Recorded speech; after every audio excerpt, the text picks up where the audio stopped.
Salve, salve, meu amigo, minha princesa, minha rainha, coisa boa tê-la aqui comigo, coisa boa tê-lo aqui comigo nesse momento tão importante da vida de cada um de vocês, que é esse momento em que você vai prestar essa prova, que é um marco divisor aí da sua carreira acadêmica. Então, eu venho te convidar para que neste encontro, lembrando que nós temos 2 encontros, que neste primeiro encontro a gente comece a trabalhar um tema que é super importante, um tema que é super recorrente e que eu tenho quase certeza que vai cair na sua prova no próximo sábado, no próximo domingo, perdão, e que vai ser cobrado de uma maneira que você tenha capacidade plena, objetiva, cirúrgica de responder essa questão com a maior tranquilidade possível. Então eu venho te convidar para a gente fazer essa revisão preventiva, essa revisão de véspera no nosso penal sensacional, tratando de 2 temas super importantes. Claro, se eu pudesse, nós teríamos aí vários dias, vários eventos para poder trabalhar aquilo que é mais importante, aquilo que é mais recorrente no exame da ordem, mas infelizmente você tem que estudar outras disciplinas, você tem que se debruçar sobre outras matérias, e eu venho te convidar para 2 pontos cirúrgicos, 2 pontos importantes. O primeiro deles, que é no encontro de hoje, nós vamos trabalhar a teoria do crime. Claro que a gente não vai trabalhar aquelas teorias filosóficas, aquilo que vai devagar e vai tirar o foco dos seus estudos, que vai te prejudicar. A gente vai ser cirúrgico, nós vamos ser pontuais. Eu vou te mostrar aquilo que é cobrado, inclusive que foi cobrado no último exame, viu?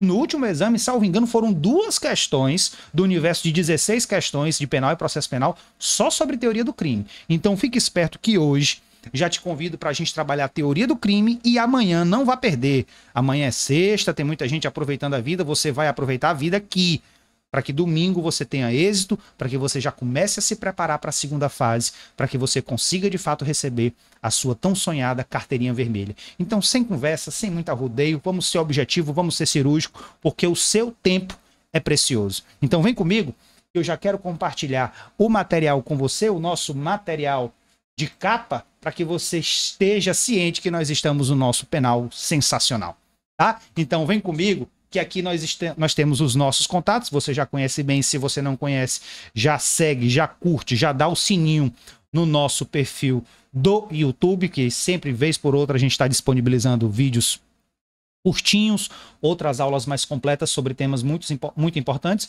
Nós temos o nosso site do Direito Penal DN, de daniloneves.com.br, e nós temos o nosso Instagram, as nossas redes sociais, que você pode mandar um direct, você pode trocar uma ideia, você pode trazer as suas dúvidas, as suas auguras. Olha aí, é isso aqui que você vai atrás. É isso aqui que você vai receber daqui a uns meses na sua solenidade. Então, ó, 2 temas fatais. Vai ter na sua prova, é certeza. Vai ter teoria do crime, que a gente vai trabalhar hoje, e vai ter, sem sombra de dúvida, que a gente vai trabalhar amanhã, prisões. Tem como. Você tem que lembrar o seguinte, você está fazendo uma prova para ser advogado, para te habilitar como advogado. E o advogado vai trabalhar no seu dia a dia com situações que envolvem prisões, se você trabalha no criminal, e com situações que envolvem o enquadramento do tipo penal, reconhecer se a conduta é ou não um crime, inclusive argumentar sobre eventuais excludentes de ilicitude, de culpabilidade, eventuais casos de atipicidade. Então, hoje, nós temos teoria do crime e para começar, lembre comigo, já vá anotando aí, já vá pegando aí nos seus alfarrápios, já vá pegando aí nas suas anotações, e para ser crime no Brasil, o fato tem que ser típico, ilícito e culpável. Típico, ilícito e culpável. Sendo típico o fato, eu preciso ter uma conduta, e claro, é um comportamento humano, vá anotando. Essa conduta, que é um comportamento humano voluntário, tá? Ela só pode ser com dolo ou com culpa, porque crime no Brasil ou é doloso ou é culposo, e digo mais, para ser culposo tem que ter previsão legal para isso. Porque se não tem previsão legal para isso, ele só pode ser cometido na modalidade dolosa, a exemplo do furto, a exemplo do roubo, a exemplo do estupro. Você não vai encontrar um roubo culposo. Então, ou é dolo ou é culpa. Nós temos que ter o resultado naturalístico, isto é, aquilo que o tipo penal prevê como crime. O sujeito perdeu a vida, o sujeito foi lesionado, o sujeito teve a res furtiva subtraída, o sujeito foi constrangido a praticar um ato libidinoso. E nós temos que ter o nexo de causalidade. O que é isso? É o elo, é a ligação entre a conduta humana, voluntária ou dolosa ou culposa, com um resultado naturalístico, aquele que é previsto no tipo penal. Então vem comigo, ó. Nós temos dois pontos, a conduta e o resultado. Nós precisamos de um elo que ligue esses dois eventos. Esse elo é o nexo de causalidade. Isso aí é o fato típico. Além da tipicidade, claro que você vai entender que existe tipicidade material e tipicidade formal, o enquadramento no tipo penal e aquilo que de fato é previsto e é possível de ser punido. Além disso, além do fato típico, nós precisamos que o fato seja ilícito ou seja ilegal, uma contrariedade do fato e do direito. E além de ser ilícito, eu preciso que ele seja culpável. Ou seja, dentro aí da teoria normativa pura, nós temos que essa culpabilidade vai recair sobre a imputabilidade, ou seja, o sujeito tem que ser um sujeito imputável. Nós temos que verificar a exigibilidade da conduta diversa, ou seja, ele poderia agir de outra forma, mas ainda assim optou pela prática criminosa. Nós temos que verificar a potencial consciência da ilicitude, ou seja, dentro daquele padrão de homem médio, o sujeito tem que presumir que aquela conduta é crime. E aí nós temos aqui a ideia da culpabilidade vazia. Então, para resumir tudo isso que eu falei para vocês agora, olha que lindo. Pegue a ideia. Pegue a ideia. E já vou te dizendo, viu? Quem está no grupo do WhatsApp vai ter esse material em PDF disponível. Então, se não está no grupo do WhatsApp, já corre lá e já entra no grupo do WhatsApp. Então, olha aqui que maravilha, ó. Isso aqui é que você precisa saber sobre o crime no Brasil. Que ele possui esses três substratos. Esses três substratos são necessariamente o quê? Cumulativos. Que para que eu reconheça a ilicitude, antes eu preciso reconhecer a tipicidade, ou fato típico. Para que eu reconheça a culpabilidade, antes eu preciso reconhecer tanto o fato típico como a ilicitude. Pois bem, se tu já pegou comigo a ideia dessa estruturação do tipo penal, eu quero que você foque naquilo que é mais cobrado, que são, de fato, as excludentes. As excludentes de ilicitude e as excludentes de culpabilidade. Foque os olhos agora, se você tiver com o seu vadimeco aberto, foque os olhos no artigo 23 do Código Penal. As excludentes de ilicitude. Vem comigo que você não pode perder de vista isso aqui nem a pau. Quais são as excludentes de ilicitude? Estado de necessidade, legítima defesa, estrito cumprimento do dever legal e exercício regular de direito. Quando você estiver comigo lá na mentoria para a segunda fase, quando você estiver se preparando para a construção da peça processual, das teses argumentativas de mérito, para as teses argumentativas de preliminares, para os pedidos e tudo mais, uma das coisas que são mais cobradas são isso aí. As excludentes de ilicitude e também a de culpabilidade. Porque uma vez que recai a excludente de ilicitude, o sujeito não pode ser punido. É por isso que você pede absolvição em sede de resposta à acusação. É por isso que você pede absolvição em sede de memoriais. É por isso que você pede o provimento do recurso em sede de apelação. Então, lembra comigo que essas excludentes de ilicitude são extremamente importantes. Vamos relembrar. Olha o estado de necessidade. O que você precisa entender como estado de necessidade? Vem comigo para entender os requisitos. Uma situação de perigo atual. O perigo não é causado pelo agente. Porque se o perigo é causado pelo agente, ele não pode se furtar de sua responsabilidade argumentando estado de necessidade. Inevitabilidade do dano, ou seja, o dano vai acontecer. E eu preciso escolher qual bem jurídico eu vou sacrificar. Essa é a palavra-chave. Essa é a ideia. Eu preciso escolher qual bem jurídico eu vou sacrificar. Porque esse é o evento que diferencia sobremaneira lá da legítima defesa. Lá na legítima defesa você não tem um bem jurídico que você tem que sacrificar em detrimento do outro. Não.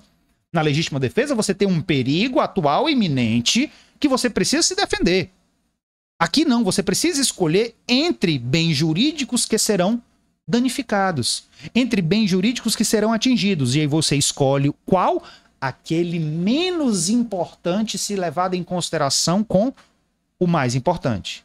Inexistência de dever legal de enfrentar o perigo. Então, por exemplo, um bombeiro, durante o seu plantão, ele não pode dizer, eu não vou entrar naquela casa pegando fogo, eu não vou agir no exercício da minha função, porque isso é estado de necessidade. Não, você não pode argumentar isso. É para salvar direito próprio ou alheio. Inexigibilidade de sacrifício do interesse ameaçado. Ou seja, é aqui onde repousa o estado de necessidade. Você precisa escolher entre sacrificar o bem A ou B.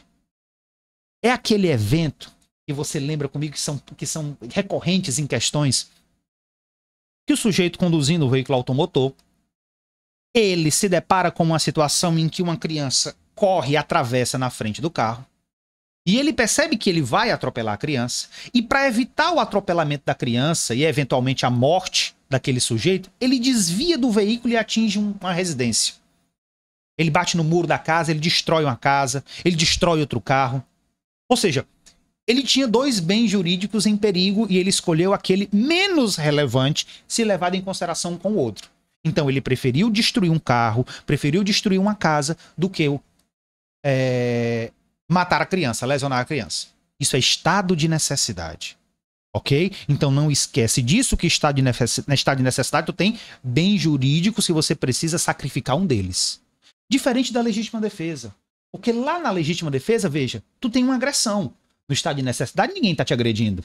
Na legítima defesa você tem uma agressão. E lembra, essa agressão é injusta, não foi você quem provocou, porque não existe essa ideia de legítima defesa quando você provoca.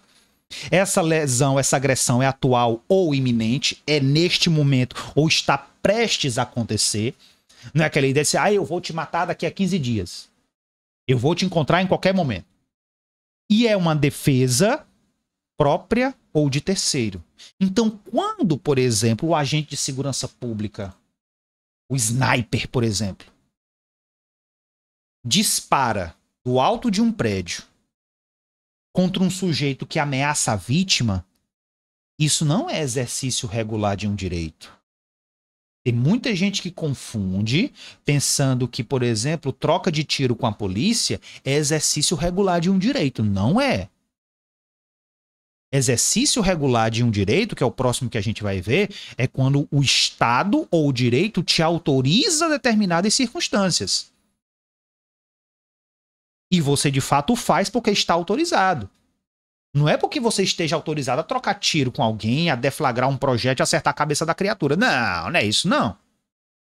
Professor, então, o cara que dispara para salvar a vítima que está sendo ameaçada pelo agressor, pelo sequestrador, é o quê? Legítima defesa de terceiro. Agressão injusta, atual, contra direito próprio ou de terceiro. Não esquece, troca de tiro, tudo isso é legítima defesa. Por isso que nós temos o quê? Uma reação, e essa reação tem que usar dos meios necessários e uso moderado, porque o excesso vai ser punido, viu? O excesso vai ser punido. Se o sujeito, por exemplo, vai para uma agressão, você recebe uma agressão de um sujeito, tá? Por meio de chutes, pontapés, socos, e você reage, por exemplo, utilizando arma de fogo, pode ser que essa sua reação seja desproporcional. E aí essa desproporcionalidade desnatura a legítima defesa. Cuidado que tem que ter o quê? Proporcionalidade. E aí, pra gente fazer um quadro, olha aí que maravilha. Faça a diferença para você não errar.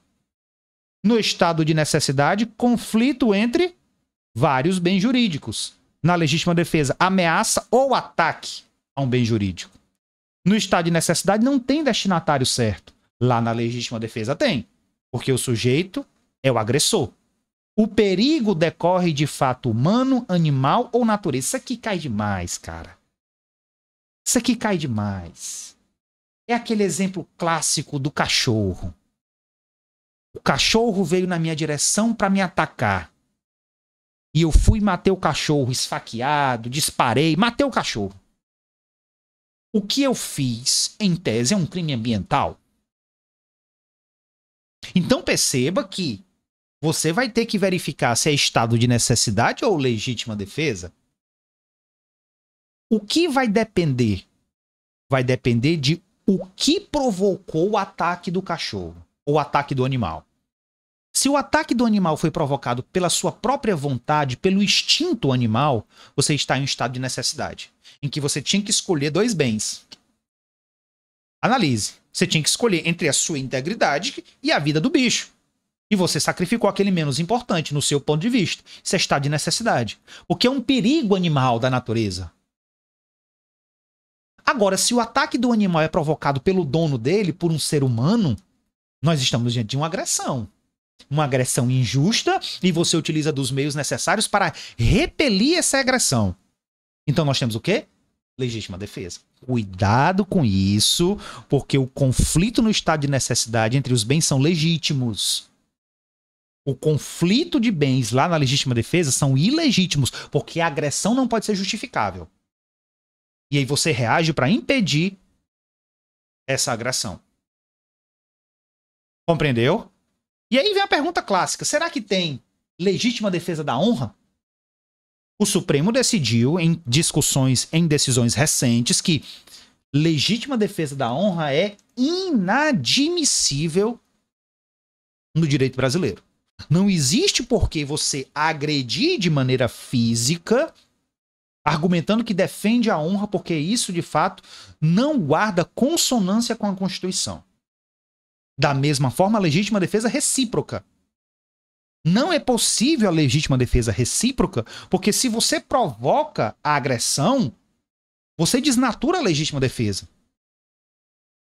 Então não há que se falar que quando você provoca a agressão, o sujeito te agride, você reage a uma agressão que você mesmo provocou e você vai argumentar a possibilidade de legítima defesa. Isso não existe, porque você não pode provocar aquela agressão.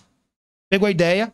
Bora por estrito cumprimento do dever legal? Tem mais duas. Estrito cumprimento do dever legal e nós temos também a possibilidade do exercício regular de um direito. Então lembra que o estrito cumprimento de um dever, olha o nome, dever legal, nós temos agentes públicos ou particulares no exercício da função pública que possuem um dever.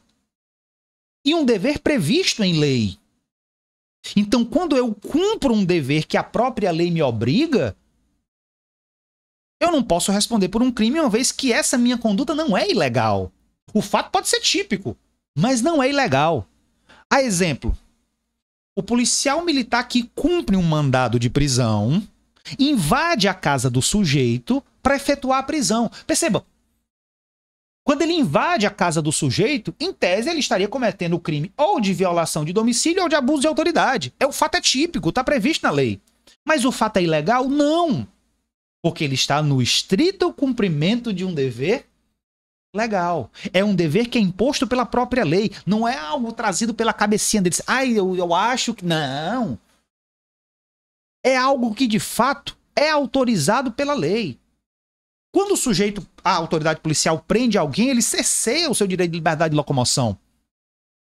Mas ele o fez porque estava em um estado de flagrante. Estrito cumprimento do dever legal. O fato é típico, porém não é ilícito. E, por fim, nós temos o quê? O exercício regular de um direito. Que nada mais é do que a possibilidade. Veja, que no dever legal eu tenho obrigação. No exercício regular de um direito eu tenho uma opção. Eu posso ou não fazer. Mas se eu fizer, eu estou resguardado pela lei. Quando, por exemplo, atendendo às normas de segurança, eu coloco cerca elétrica na minha casa. São chamados ofendículos. Não esqueça esse nome, ofendículos. Eu estou exercendo um direito que é próprio. Desde que, claro, nos parâmetros estabelecidos lá pelos dispositivos. A exemplo do CREA, que regulamenta isso. A voltagem, a altura. Quando, por exemplo, um particular dá voz de prisão em flagrante, que é o flagrante facultativo. Ou seja, não é uma obrigação, é uma possibilidade. Quando o médico recebe um paciente em estado de urgência ou emergência e tem que realizar uma cirurgia. Perceba que o fato é típico, é uma lesão corporal. Mas não é ilegal, uma vez que ele está exercendo o seu exercício, ele está exercendo o seu direito de salvar a vida.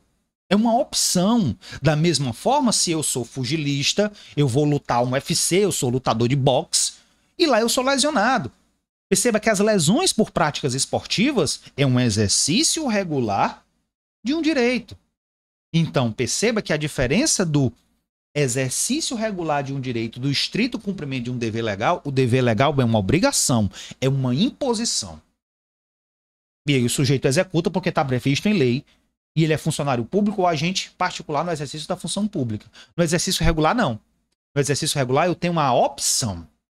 Então, para a gente fazer, olha aí, esse comparativo, não perca de vista. No exercício, no estrito cumprimento do dever legal, compulsório. O agente é obrigado. No exercício regular de direito, nós temos facultatividade. O agente é autorizado. Mas está sob a sua responsabilidade escolher se ele o faz ou não. Tudo isso são excludentes de ilicitude. Pegou a ideia? Já superamos o fato típico? Já superamos a ilicitude e as excludentes? Bora agora falar das excludentes de culpabilidade? Que estão lá a partir do artigo 26, 27 do Código Penal? Então vem comigo que a ideia da culpabilidade, tu já viu, que é justamente a reprovabilidade da minha conduta. Só que dentro da minha reprovabilidade, nós temos que levar em consideração que na culpabilidade nós temos que o sujeito precisa ser imputável, que ele tem que ter o quê? Potencial consciência da ilicitude, que além disso, exigibilidade de conduta diversa, ou seja, ele poderia agir de outra forma. Lembra disso? E agora, a partir dessas possibilidades, veja, quais são as excludentes? A primeira e mais tranquila, as excludentes de imputabilidade. Vem comigo. Quais são as excludentes de imputabilidade? Em razão de anomalia psíquica, ou seja, o sujeito possui determinada condição física ou psicológica que retira dele a capacidade de entender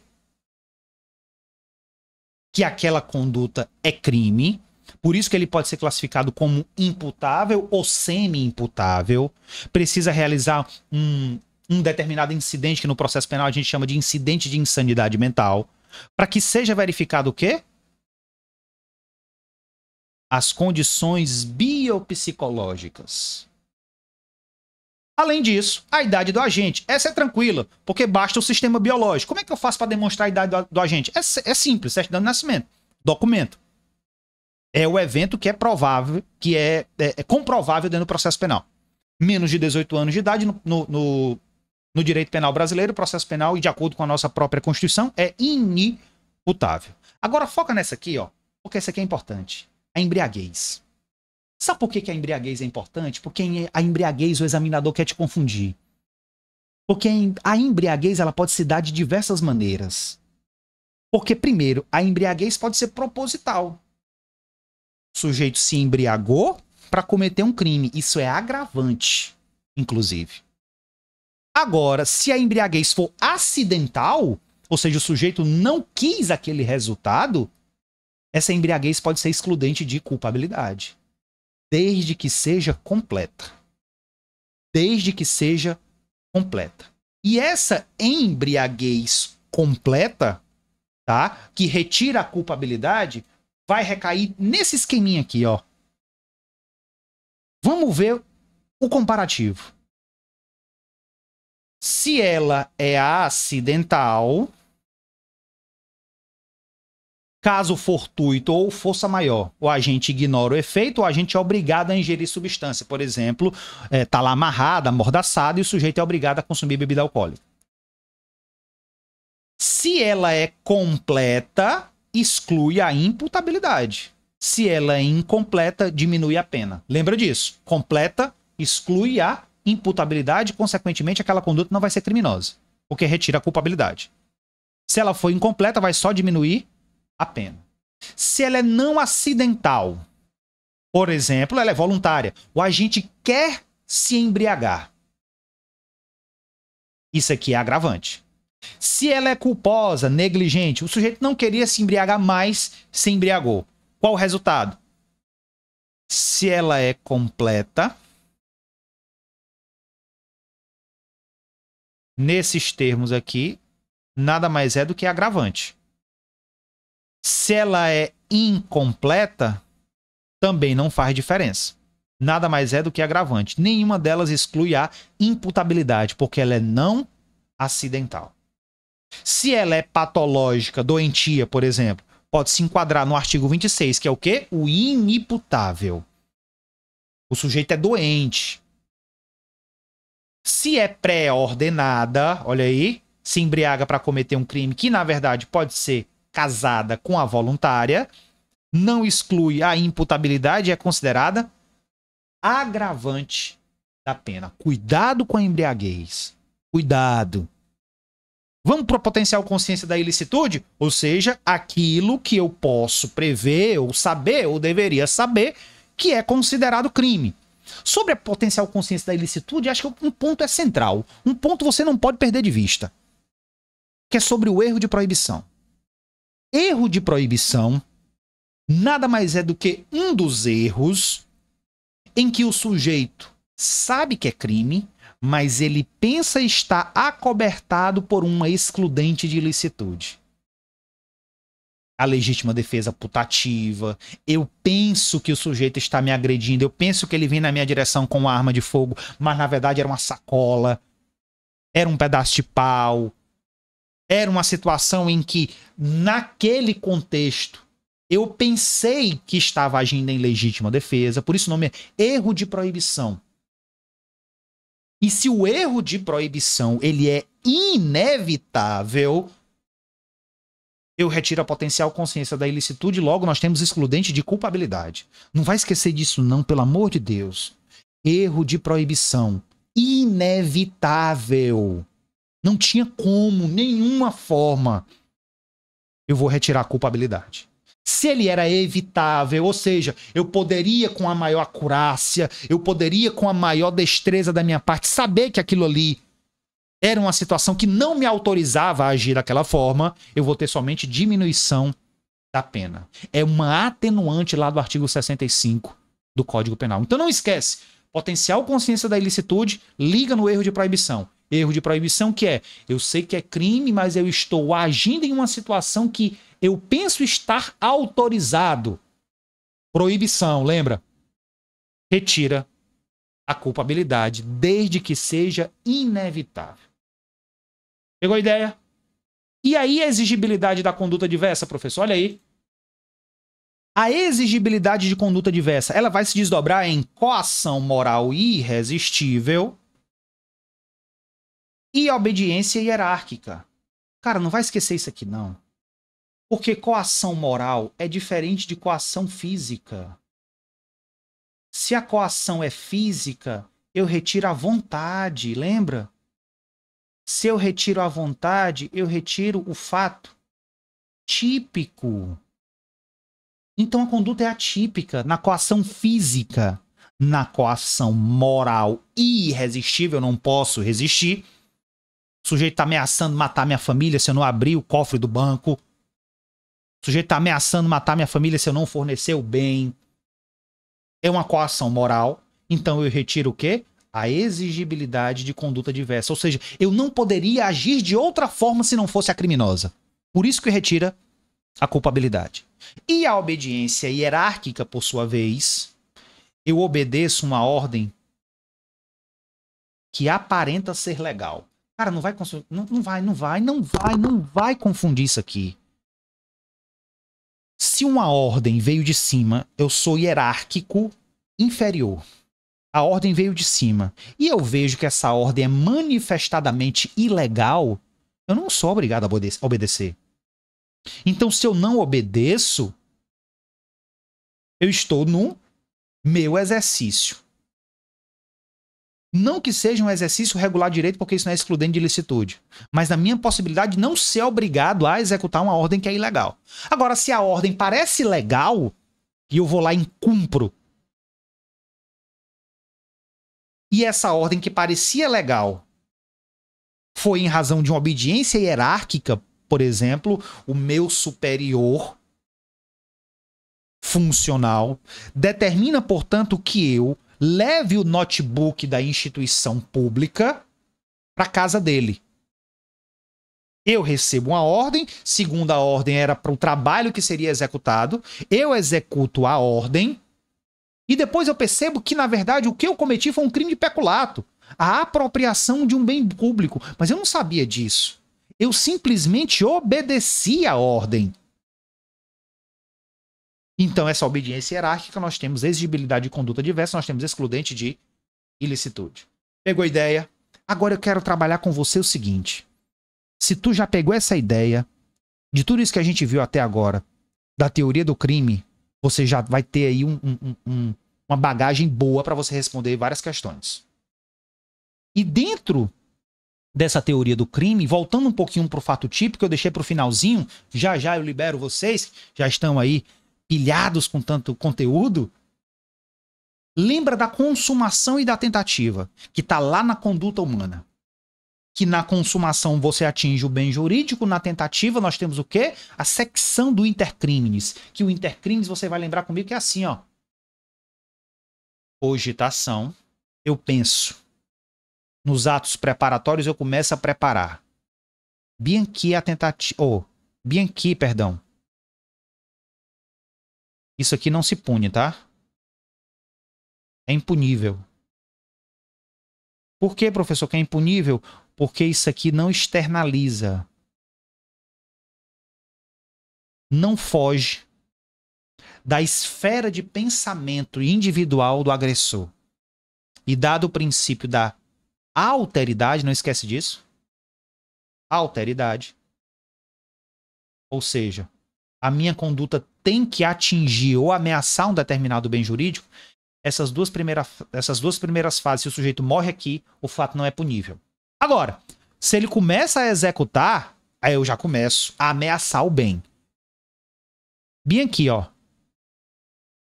Por motivo alheio à vontade do agente, ou seja, ele não consumou, não é porque ele não quis, é porque ele não conseguiu, nós temos a tentativa. Lembra bem, por que eu tô falando isso? Porque nós vamos já ver um negócio que é extremamente importante e gosta de cair. Desistência voluntária, lembra? Arrependimento eficaz e arrependimento posterior. Então aqui é a tentativa. Parou aqui, mas não consumou. Mas por motivo alheio à vontade do agente, ele não conseguiu. Não é porque ele não queria, é porque ele não conseguiu.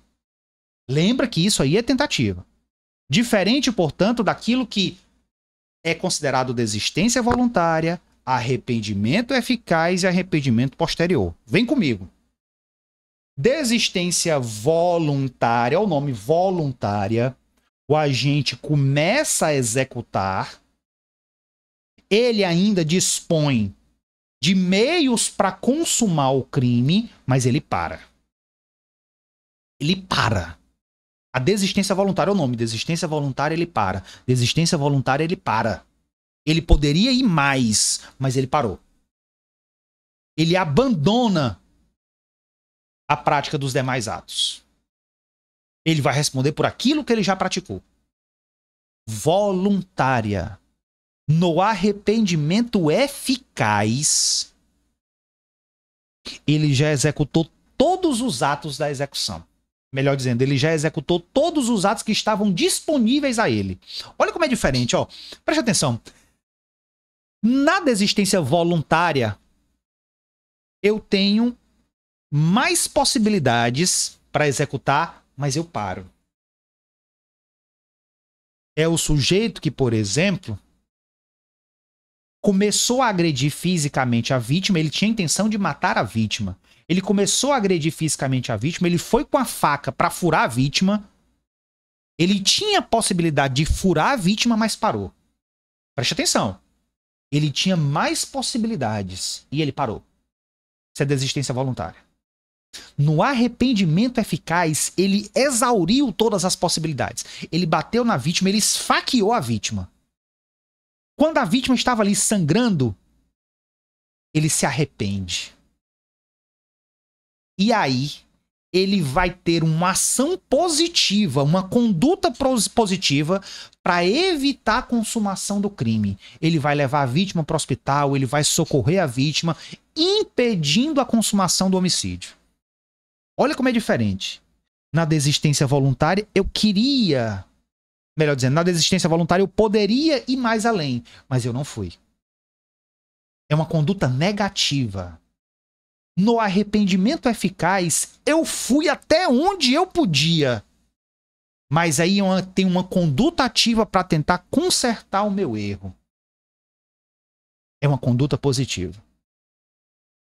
Evitando, por isso o nome é arrependimento eficaz, evitando a consumação. No arrependimento posterior, eu já cometi o crime já foi consumado.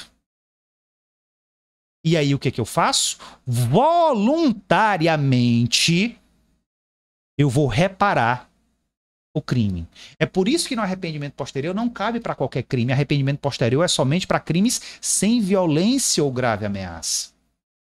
Olha isso aqui para ficar bem tranquilo para você, ó. Você não vai perder uma tabelinha dessa de vista, vai? Antes da prova, você vai perder essa tabelinha dessa de vista? Perca não. Olha aí. Desistência voluntária, ó. Conduta negativa. Arrependimento eficaz, conduta positiva. No arrependimento posterior, olha aqui, separei para você, ó. Nos crimes sem violência ou grave ameaça, tem que reparar o dano, restituir a coisa. Até que momento, professor? Até o recebimento da denúncia. Foca nisso aqui, viu? Isso aqui é importante demais, o momento. Por ato voluntário do agente. E aí, o que é que acontece? Ele vai responder pelo crime, professor? Vai. A pena só vai ser reduzida. Circunstância de caráter objetivo se comunica aos corréus. Se a reparação do dano for depois do recebimento, nós estamos diante de uma atenuante. Cara, uma tabelinha que vai salvar a vida de muita gente. Pegou a ideia? Bora ver como foi cobrado? Quer ver comigo? Vem aí, ó. Gente, isso aqui, cara, ó. Ux, foi mal. Isso aqui foi no último exame, viu? Filisteu, empresário, contratou Mateus para matar seu concorrente. Filisteu contratou Mateus. Seu concorrente, Lucas, que era vítima, mediante pagamento antecipado de 50 mil. Portando arma de fogo municiada, Mateus, ó, o executor, se pôs em campana, levando consigo seu amigo Antônio, que nada sabia sobre os fatos, coitado. Quando Lucas saiu de casa com seu filho no colo, Mateus não teve coragem de cumprir o acordado e abandonou o local do crime, sem que Lucas o avistasse. Olha, mas... olha aí. Ele nem começou a executar. Diante da situação hipotética, analise a afirmativa correta. Filisteu, olha aí, ó. Isso aqui é o Filisteu. Filisteu não praticou fato. Para mim que tá correto. Filisteu e Mateus praticaram crime de associação criminosa. Como associação criminosa eu preciso de 3 no mínimo. Tá no artigo 288. Filisteu deve responder por tentativa de homicídio, mas como se ele nem começou a executar o crime? Filisteu deve responder por tentativa, como se nem começou a executar o crime. Você tá vendo como faz sentido você perceber que nesse contexto não houve o início da execução? Olha a importância do intercrimes. Ah, professor, mas isso não cai muito. Cai não? No mesmo exame, viu? No mesmo exame. No 42. Alfredo, motorista de sociedade empresária, guardião LTDA, pessoa jurídica de direito privado que presta serviço de segurança, é subordinado ao gerente Marcos. No dia 10, Marcos ordenou que Alfredo fizesse a escolta de um cliente. No trajeto de volta, Alfredo foi parado por uma blitz, ocasião que foi constatado que o veículo funcional que conduzia era proveniente de roubo.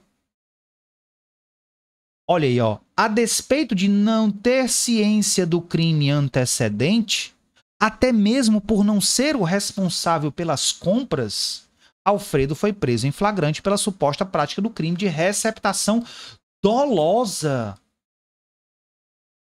Diante do exposto, assinale a opção que apresenta corretamente a tese de mérito que pode ser invocada na defesa. Ó, a prova é para advogado, para a defesa de Alfredo. Gente, o Alfredo não sabia.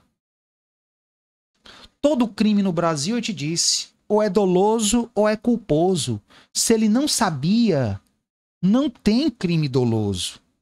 Ah, professor, eu posso argumentar que nós estamos diante de uma excludente de culpabilidade em razão da obediência hierárquica. Gente, se você tem uma excludente de culpabilidade e você tem um fato que é atípico, você vai escolher o atípico. Porque, gente, para eu escolher a excludente de culpabilidade, antes eu preciso reconhecer o fato que é típico e a ilicitude. Escalonado. Então eu já mato no começo, o fato é atípico. Por que que o fato é atípico? Uma vez que o Alfredo não sabia, como é que eu vou responder por um crime que eu cometo se eu não sabia que estava cometendo? Olha como é que tá lá as alternativas. A exclusão da tipicidade por ausência de elemento subjetivo, ou seja, ausência de dolo. Por isso que a conduta é atípica, porque falta dolo. Se falta dolo, falta conduta. Se falta conduta, o fato é atípico. Não esquece disso não, cara. Isso aqui é muito importante para sua aprovação. Então, foi intenso, tá? Já estamos aí com mais de 40 minutos de aula. Você precisa levar isso aí na sua cabecinha. Então, não para que nesse último momento, nessa última semana, é semana de revisão, não é para aprender coisa nova. Tá certo? E eu já te espero na aula de amanhã pra gente falar de prisão, flagrante, preventiva, temporária, vai cair na sua prova. E aguarda, vem junto comigo, que amanhã a gente vai disponibilizar um evento único para você que vai acompanhar com todos esses detalhes a nossa mentoria para a segunda fase da OAB. Eu vou te encontrar na segunda fase da OAB, eu vou te levar até a aprovação. Então, meus amores, um grande abraço, um forte beijo no coração de cada um de vocês. Mantenha o foco, mantenha a meta, mantenha o cronograma. Domingo é o grande dia para cada um de vocês. E mesmo que você não vá fazer a prova domingo, mas esteja aqui assistindo essa aula, esteja preparado. As provas são elaboradas de um contexto que a FGV costuma se repetir. Então saiba ser estratégico. Já vá anotando, quem anotou dúvidas, já vá anotando por aí, que a gente vai conversar depois, a gente vai responder as suas dúvidas. Um grande abraço, fiquem com Deus e até a aula de amanhã.